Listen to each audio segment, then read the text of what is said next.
નાટકનો નાયક છે, મહાકાવ્ય હોય કે કોઈ પણ નાટક હોય એનો નાયક ઉચ્ચ કુળનો હોવો જોઈએ. કેમ ભાઈ? બીજા કોઈ કુળના વ્યક્તિ નાયક ના બની શકે? બિલકુલ એવું જ અત્યારે ઉત્તર પ્રદેશમાં એક યાદવ વ્યક્તિએ કથા કરી, તો યાદવો કથા ના કરી શકે, બ્રાહ્મણો જ કથા કરે. તેમ તમને આ જ કહી રહ્યો છું, આ ખેલ કરી રહ્યા છે. હીરો કયો હોવો જોઈએ? ઉચ્ચ કુળનો હોવો જોઈએ. એ હજી મગજમાંથી આ જમાવટ કે વિશેષ દિનેશમાંથી નીકળ્યું નથી. નમસ્કાર મિત્રો, ધ ટ્રાયલ ટાઈપમાં આપનું સ્વાગત છે.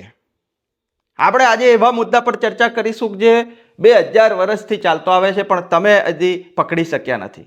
ખાસ કરીને જે ઓબીસી એસટી એસસી વર્ગના જે લોકો છે, ભણી ગણી ગયા છે, શિક્ષિત થઈ ગયા છે, પ્રોફેસરો છે, મોટા વિદ્વાન બની ગયેલા છે, પીએચડી કરી લીધું છે, એ લોકો પણ આ ષડયંત્રને, આ ખેલને પકડી શક્યા નથી. એટલે જ્યારે અમે તમને આ મુદ્દો બતાવીએ ત્યારે તમને એવું લાગે કે યાર જયેશભાઈ તો હંમેશા નિંદા જ કરતા હોય. આ નિંદા નથી. આજે અમે બોલી રહ્યા છીએ એ બિલકુલ હકીકત છે મિત્રો. અમે જ્યારે કોલેજ કરતા હતા ત્યારે સંસ્કૃત સાહિત્યના અભ્યાસમાં એવું ભણવામાં આવતું હતું. જે ભણ્યો છું એ કહી રહ્યો છું, એટલે મારે કંઈ તમારે પુરાવો આપવાની જરૂર રહેતી નથી આમાં. એટલો તો હું કોન્ફિડન્સ સાથે, મને યાદશક્તિ છે.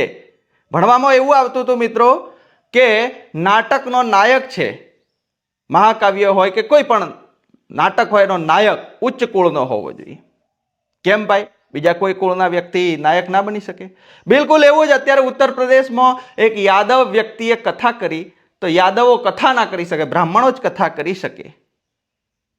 મનુસ્મૃતિના સમર્થનમાં આવી ગયા છે કેટલાક શંકરાચાર્ય લોકો. તો એ શંકરાચાર્યોને લોકો પૂછી રહ્યા છે કે ભાઈ તમે જો કથાકાર જ કરી શકો, પંડિતો પાસે, બ્રાહ્મણો પાસે જ બધો અધિકાર હોય, તો પછી નોકરીઓ ના કરશો? ખેતીવાડી જમીનો કેમ ખરીદો છો? એટલે અત્યારનો જમાનો મિત્રો ભારતના બંધારણથી ચાલી રહ્યો છે, લોકશાહી છે, કોઈ પણ વ્યક્તિમાં જેવી ક્ષમતાઓ કરી શકે, પણ પેલી જે માનસિકતા છે જે ઘર કરી ગઈ 2000 વર્ષથી, એ હજી નીકળી નથી. જેના કારણે તમે જુઓ કે ગુજરાતના જમાવટ ન્યૂઝ છે કે પછી દિનેશ વિશેષ વિથ દિનેશ છે, આવા બધા યુટ્યુબ ચેનલોમાં જે ન્યૂઝ પ્લેટફોર્મ, મોટા મોટા ન્યૂઝ પ્લેટફોર્મ બનાવ્યા છે, એના ફોલોવર જે સબસ્ક્રાઇબ કરે છે એ બધા લોકો કોણ છે? 10 લાખ સુધી પહોંચાડનારા લોકો કોણ? OBC ST SC. કેમ કે એ લોકોને આરામથી ભરમાવી રહ્યા છે. હવે કહેશો કે એવું કશું નથી કરતા જયેશભાઈ, આમ તેમ. તમને આ જ કહી રહ્યો છું, આ ખેલ કરી રહ્યા છે. હીરો કયો હોવો જોઈએ? ઉચ્ચ કુળનો હોવો જોઈએ. એ હજી મગજમાંથી આ જમાવટ કે વિશેષ દિનેશમાંથી નીકળ્યું નથી. કોઈ પણ ચેનલ લઈ લો, અપર કાસ્ટની જે ચેનલો છે જેમાં તમે જે ફસાઈ ગયા છો, એ લોકો માટે આ વિડીયો છે. મને એક સવાલનો જવાબ આપો. અત્યારે જ મેં વિશેષ દિનેશનો એક વિડીયો જોયો. જે તે પણ ક્રાંતિકારી વ્યક્તિ જે બોલી રહ્યા છે, એનું ઇન્ટરવ્યૂ લઈ રહ્યા છે, એના પ્રત્યે આપણો કોઈ વિરોધ નથી. એ જે લડત કરી છે એ લડતને આપણે સન્માન આપીએ. એમના પરિવારે જે સંઘર્ષ વેઠ્યો એને પણ સન્માન આપીએ. પણ વિશેષ દિનેશનું જે પ્લેટફોર્મ છે એને મારો સવાલ છે કે ભાઈ તમે મને એક સવાલનો જવાબ આપો કે ઘરેણાં ક્યારે ખરીદી શકે કોઈ વ્યક્તિ? આજની તારીખમાં જે ઘરેણાનું જે પ્રમાણ બોલે છે વિડીયોમાં, એ કમસે કમ 50 લાખના ઘરેણાં થાય. 50 લાખ સુધીના ઘરેણાં ખરીદવાની તાકાત છે તમારામાં? કેટલા લોકોમાં છે? ઓબીસી એસટી એસસી ને પૂછું છું. ઘરેણાં ક્યારે ખરીદે? જ્યારે બધું સેટલ હોય માણસનું, પૈસા વધતા હોય, પડ્યા હોય, પૈસા વાપરવા ક્યાંય ખબર ના પડે, એવી કન્ડિશન વાળો વ્યક્તિ જ ઘરેણાં ખરીદી શકે.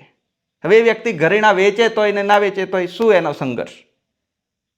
એનો સંઘર્ષ તમને સંઘર્ષ ગણાય છે, પણ જે અમારા લોકો જે છે, જેની પાસે કશું નથી, જે સંઘર્ષ કરી રહ્યા છે, એ તમને કોઈ દેખાતા નથી. એટલે હીરો હંમેશા કોણ બનશે? ઉચ્ચ કુળનો બનશે. આ ચેનલોની માનસિકતા છે, એટલે અમે વિરોધ કરી રહ્યા છીએ. આજે તમારી ન્યૂઝ ચેનલો તમે યુટ્યુબમાં ને બનાવો છો, એમાં તમે ખેલ પાડી રહ્યા છો. અમારા લોકો તમને ફોલો કરે છે, કેમ? એમને છેતરી રહ્યા છો તમે, એમ કહું એક રીતે તો. અમારા લોકો છેતરાઈ રહ્યા છે, એટલે અમે જગાડવા માટે આ વિડીયો કરી રહ્યા છીએ. તો બને એટલા લોકો સુધી પહોંચાડો કે આ ખેલ હજી સુધી ચાલી રહ્યો છે. 2000 વર્ષ જૂનો ખેલ ચલાવી રહ્યા છે. એ જમાવટ હોય એટલે મેં પ્રશ્ન કર્યો કે શું વિશેષ દિનેશ તમે જમાવટના ભાઈ છો? મોટા ભાઈ છો? નાના ભાઈ છો? અમને હવે આ બધું બુદ્ધિમાં પકડાય છે ભાઈ. પહેલા જે બુદ્ધિમાં નહોતું પકડાતું, પકડાય છે. કેવી રીતે સ્માર્ટ ખેલ કરીને ઓબીસી એસટી એસસી માટે લડતો હોય, જનજાગૃતિ માટે લડતો હોય, એને કઈ રીતે પતાવી દેવો, કઈ રીતે ખેલ પાડ દેવો. પતાવી દેવો મતલબ કે એને હીરો નહીં બનવા દેવાનો. મને યાદ છે એક કહાની, ગુજરાતી સાહિત્યની જ વાત કરું. પન્નાલાલ પટેલ નાનાલાલ પાસે એક પુસ્તક લઈને ગયા.